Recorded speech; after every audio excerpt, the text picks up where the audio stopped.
నీకు అధికార పీఠం దొరికినప్పుడు ఆ వర్గ ప్రయోజనాల మీ కోసం గుండెలో ఉన్న వర్గ ప్రయోజనాలు బీఆర్ఎస్ తో పొత్తు ద్వారా ఏం నెరవేరే అవకాశం ఉందని మీరు అనుకుంటున్నారు? బహుజనుల మీ వర్గ ప్రయోజనాలని ఆ పార్టీ పూర్తిగా విధ్వంసం చేసింది. చాలా మంచి ప్రశ్న వేసింది మీరు. మా వర్గ ప్రయోజనాలు బీఆర్ఎస్ తో మేము పార్లమెంట్ ఎన్నికల దృష్ట్యా వాళ్ళతో పొత్తు పెట్టుకున్నామండి. తప్పకుండా మా వర్గ ప్రయోజనాలు బహుజనవాదం తెలంగాణ ప్రజలకు పరిచయం అవుతుంది. సో బహుజనవాదం రేపు పొద్దున పార్లమెంటులో ఒకవేళ బహుజన్ సమాజ్ పార్టీ అభ్యర్థులు పార్లమెంటులో ఉంటే బహుజనులకు జరుగుతున్న అన్యాయాల గురించి పార్లమెంట్లో ఈరోజు మాట్లాడే అవకాశం వస్తుంది. ఎందుకు చెప్తున్నాను ఈ మాట అంటే, ఇవాళ పార్లమెంట్లో వాళ్ళ గురించి ఎవరు మాట్లాడుతున్నారు? ఉదాహరణకు న్యాయ వ్యవస్థ. సుప్రీంకోర్టులో స్వాతంత్రం వచ్చినప్పటి నుంచి 75 సంవత్సరాలైంది రావు గారు.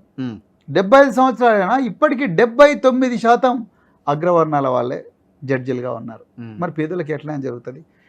దేశంలో 52% బీసీలు ఉన్నారు, ఓబీసీలు ఉన్నారు. 17 నుంచి 18% ఎస్సీలు ఉన్నారు, 10% ఎస్టీలు ఉన్నారు.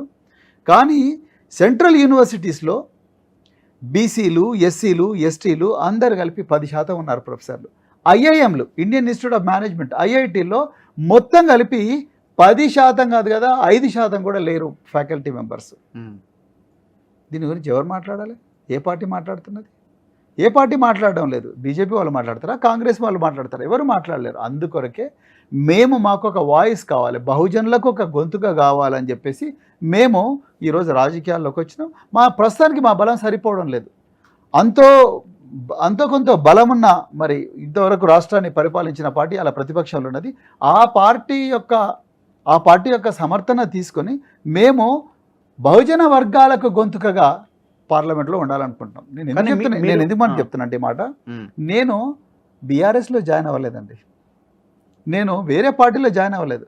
నేను ఇప్పటికి కూడా బహుజన్ సమాజ్ పార్టీ రాష్ట్ర అధ్యక్షుడిగా ఉన్నాను. చాలామంది కూడా నా మీదే ప్రచారం చేస్తున్నారంటే ప్రవీణ్ కుమార్ భాయ్ కలిసిపోయాడు.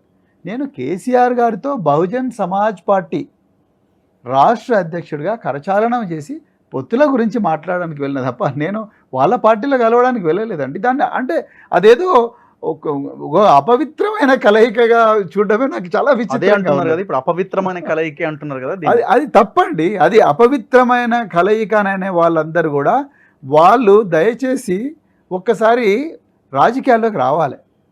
వాళ్ళు ఇళ్ళల్లో కూర్చొని వాట్సాప్లు పెట్టుకోనో లేకపోతే యూట్యూబ్ వీడియోలు పెట్టుకోనో ట్విట్టరో ఫేస్బుక్ హ్యాండిల్స్ పెట్టుకొని కామెంట్ చేయడం కాదు. రాజకీయాల్లోకి రావాలి, ప్రజారంగంలో తిరగాలి, ప్రజాక్షేత్రంలో తిరగాలి, వాళ్ళ బాధలు అర్థం చేసుకోవాలి, వాళ్ళ కోసం శ్రమించాలి. ఈ అపవిత్రం అని చెప్పేవాళ్ళు ఈ రాజకీయాలకు వచ్చి ఈ మాట అంటే బాగుంటుంది.